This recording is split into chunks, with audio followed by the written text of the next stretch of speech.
last speaker in this session. We have Murthy from Amazon Search.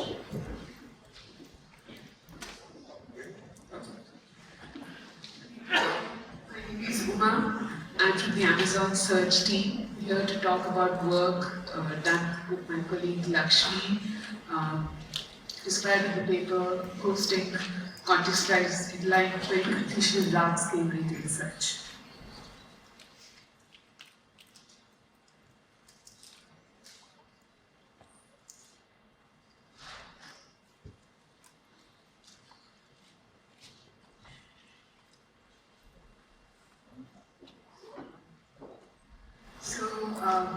The large-scale retail search system here is Amazon Search, where customers come to search for products they want to purchase. A very large portion of the search requests that come in is through query autocompletion, through the query autocompletion system. The query autocompletion system is the one that offers suggestions when customers type in characters. And clicking on the suggestion, they get directed to a search results page with results relevant to the query that they accepted, that they clicked on. Like I said, a large portion of search requests coming through the query auto-completion feature. And this, since every character press is a query auto-completion request, this translates to many more auto-completion requests in themselves, usually the order of hundreds of millions of requests per day, which requires us to have very strict latency requirements, typically in the order of a few milliseconds. So we want to serve these suggested query suggestions, to customers very fast. The overall goal for query auto-completion thus becomes to improve the query formulation experience for a customer, leading to products that they want to purchase. With that goal in mind, we have a few challenges to address for query auto-completion. One is, can we reduce the customer effort in query formulation? Can we have them accept more? Queries that we suggest, relevant queries that we suggest? This is because it's shown that when customers, because of the suggestions, the query suggestions that we offer to customers have been shown to have better performance, typically leading to products that customers want. We also want to reduce the likelihood of misspelled queries, and I'll illustrate that with an example. Here, a customer is trying to search for Chaco women's sandal. Chaco is a brand, and they misspell the brand name and call it Chacs. And when they misspell the query, it typically leads to poor results. And if you notice, the top results here have just one product with that brand, the Chaco women's sandal. When customers misspell a query, it typically puts a burden on downstream services to the query autocomplete service, which include the spelling correction service and also the product search service. And with that burden, there are latency spikes which degrade the customer experience which you don't want. To address these challenges, we propose ghosting. In this demo video, you see that ghosting is auto-completing a high-confidence query inline the search box. When we are confident that the query that we are suggesting matches the customer intent, we auto-complete that in the search box. We look at ghosting as a combination of two things. One is user experience to facilitate query formulation, which is basically highlight the identified best recommendation that we are making, and use familiar text processing interactions that allow customers to easily identify the suggestion, accept it by either hitting an enter or reject it by hitting the backspace or delete button. Sorry, going back. The second part of ghosting is identifying that best recommendation, and that's what we're going to dive deep into. look at identifying the best recommendation problem as a two-part problem. The first one is to identify the most relevant query. Given a list of suggestions for a prefix, the candidate list can we identify the most relevant query. Once we do that, we want to increase precision because we don't want to show this experience on every top ranked suggestion. So we want to make sure that we only show it when we are confident that that top suggestion matches the customer's shopping intent. Excuse me.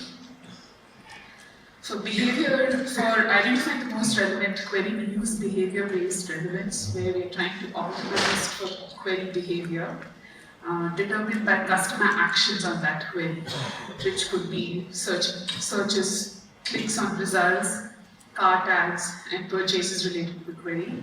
And we consider all of these to be strong signals of customer success in detailed search. We looked at two types of behavior models, query behavior model. The first one was a historic model, where we used a weighted combination of aggregated actions over a time window. Again, going back to the signals that we spoke about: searches, clicks, cart ads, and purchases. And the weights were determined based on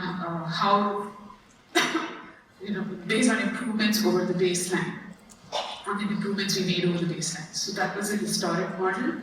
In the predictive machine learned model, we used these same aggregated actions as features and aggregated them over the time window, over varying time windows, and use that to predict the next day's performance for that query. We tested a few models and found that gradient boosted trees performed best in this scenario with the lowest error rates. Once we identify the most relevant suggestion or the best recommendation, we need to increase that precision. So how do we do that? And for that, we are suggesting using session-based context. We use session-based context by constraining on the most recent search made by the customer in the previous 10 minutes from the current search. We looked at related work that showed that using short-term session information to re-rank suggestion was successful, and we use that idea to use this time window, use a recent search over the time window, and look at whether the topmost suggestion was lexically similar to this most recent search. We use lexical similarity over other implicit similarity methods because we want, when we show the treatment to the customer, make the recommendation, we want it to be as obvious as possible to the customer why we are showing that treatment, why are we hosting, and which is why we use lexical similarity. You should see that in an example. We determined lexical similarity using cosine similarity between the vector representation of the topmost suggestion and the most recent search. So moving on to a small demo video of Acoustic. Here a customer is searching for Bluetooth speakers, and so they enter that query in the search box. They look at the results. They browse over. They might get an idea and go back and reformulate the query and search for a more specific brand. And when there you saw that.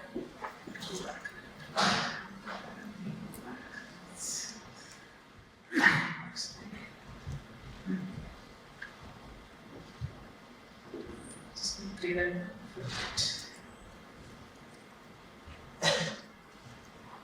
Yeah. So yeah, if you notice, when they type in the brand, the topmost suggestion is lexically similar to the recent search the customer made. They are looking for Bose, and the topmost suggestion says Bose Bluetooth speaker. that's why we're ghosting. We see that the intent of the customer matches the topmost suggestion. That's when you decide to ghost, and the results are relevant to that topmost query. So moving on to evaluation. We evaluated each of these components offline, each of the models that we use, the behavioral models, offline as well as offline independently. But the results that I present here is for the combined hosting experience, the online evaluation for the combined hosting experience. So we ran A/B tests in production with live customer traffic for 3 weeks, where control was the default autocomplete experience, and the treatment was the default experience with hosting. And our hypothesis at the beginning of that experiment was to see if hosting would improve the retail search experience and address the challenges that I mentioned earlier. To illustrate the impact of session context hosting, I wanted to talk a little bit about another approach that we took to hosting, which is frequency-based hosting, where we used a threshold of query frequency to host. So over here, as you can imagine, the more popular queries were being hosted on, were being shown to the customer as being hosted, which worked in some cases, but it was not really relevant to the, in some cases, relevant to the customer's current shopping context. To give an example, if you look for the prefix NIK, Nike socks meant is a very popular query. So for the frequency-based approach, we would host on that. However, if the customer was searching for a camera, they have a DSLR camera, and they typed in the same prefix, seeing that suggestion would not really be good customer experience. Whereas the session context-based hosting, we use that recent search and to see if it was similar to the top suggestion and hosted on, and at that point hosted on, show the hosting experience. While both approaches to hosting resulted in increased acceptance of suggestions, as well as reducing the customer query formulation effort and also reducing the misspell correction rate, we saw that the session context-based hosting is what improved business metrics, and we believe that it indicates an improvement in online retail customer satisfaction. I want to talk a little bit about how hosting improves the spelling correction. Going back to the example that I spoke about earlier, we saw that when the customer entered misspelled brand chaps women's sandal, we saw the results were not so great. With session context-based hosting, we were able to preempt misspellings, and that yields better search results. So, in conclusion, we see that using session context hosting, that is inline query autocompletion, improves the overall search experience, definitely the query autocompletion and the overall search experience in large-scale retail search. Our future directions involve evaluating hosting in languages that use scripts with complex characters. So where the character endings are not very clear, and sometimes combining 2 characters leads to another complex character. So at that point, determining character endings and figuring out where to host is challenging. We also want to identify shifts in search and determine whether to host or not. So here we used a time window for the most recent search, but that was determined. That was determined to ensure that it was short enough to keep the current shopping context, but we didn't really go deeper and analyze.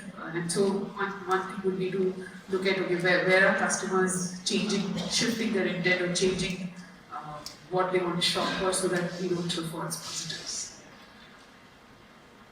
So the work done was with my colleague, received a lot of support from our teams, and in both testing and feedback for the work overall. We'd like to thank them. Thank you for listening.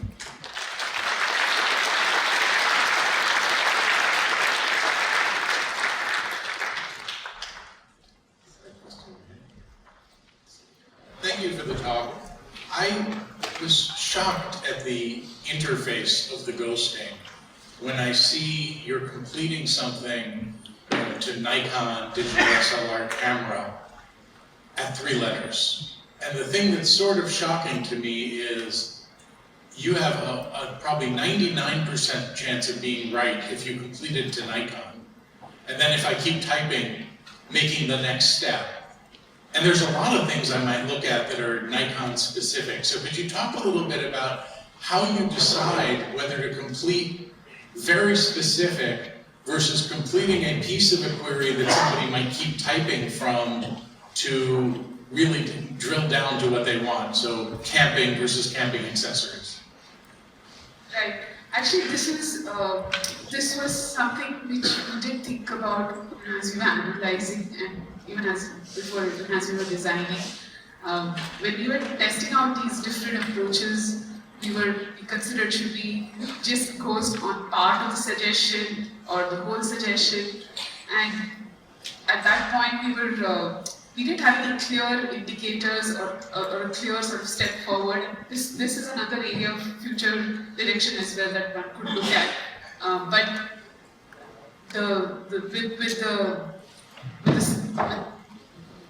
using the session context hosting, the prefix length on where we decide to host is actually determined by the lexical similarity, and it's not a sort of standard one for every experience. And so for some cases it might, where it might host with the 5th character or at the end of a word, but in some cases where the similarity matches the threshold, it might host earlier.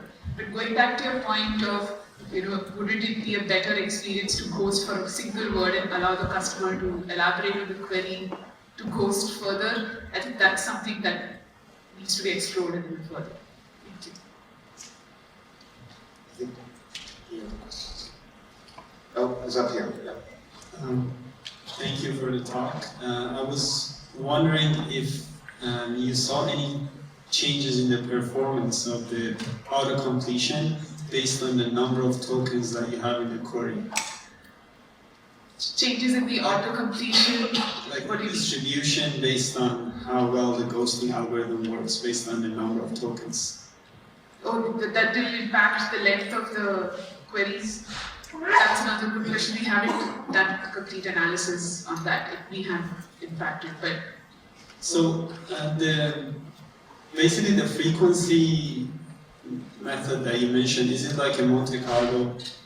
Sorry, it's like a Markov model that like you did a count-based and then measure the probabilities based on the previous tokens only?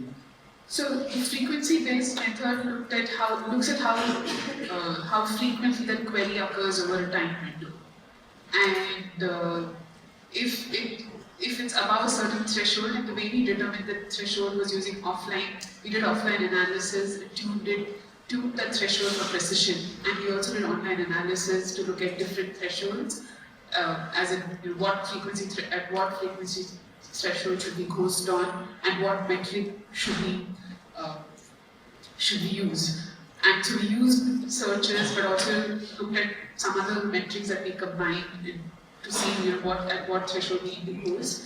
I don't know if that answered your question. So, yes, yeah, because I was wondering if you have done any sort of clustering or grouping on the words which are closer to meaning to each other as you're suggesting them, then you're considering the counts of them. Because a lot of queries could be different, naively looking at it, but when you actually group them, group the ones close in meaning, the count goes higher. Yeah, so we did do. So we only looked at the top. So when we looked at a query, we looked at that query. We did look at other similar queries when making that decision. Thank you. Thanks for the talk. Yeah. So, a related question wherein you mentioned you complete the query only if you meet a threshold on the lexical similarity. So, there are sort of two thresholds that you need to tune. One is on the similarity level, and one is how far back in the session do you go. Correct. So, some elaboration on how did you tune those? So, like I said, for the time window, we took a 10-minute time window, and we used some previous work that also looked at short-term sessions, but for re-ranking suggestions, not for posting. But we did do a very big analysis on the, look if changing to a very long window or marginally a bigger window, if that would make a difference. With the threshold on the lexical similarity, again we kind of chose it to, we selected it to make sure that we were tuning for precision. And so it was, it was definitely more than 50%. I think it was 60%, yeah, but it was 60% to make sure, but again it was tuned to ensure high precision. Okay, well, one last question up at the top. Hi, thank you for the talk. So you mentioned that here you do a lot of natural language understanding, spelling correction, and also calculating word similarity. How do you maintain the latency? That's the trick. It's a challenge in every service, and so we're very strict about testing and releasing features just to make sure we maintain that latency threshold and we deliver a good customer experience. I don't know, it's like a very general question with many parts to it. Perhaps we could talk a little bit offline, but every service and every type of feature has its own tricks and things that they do to maintain latency. But I think the big thing is adding guardrails before we release or do any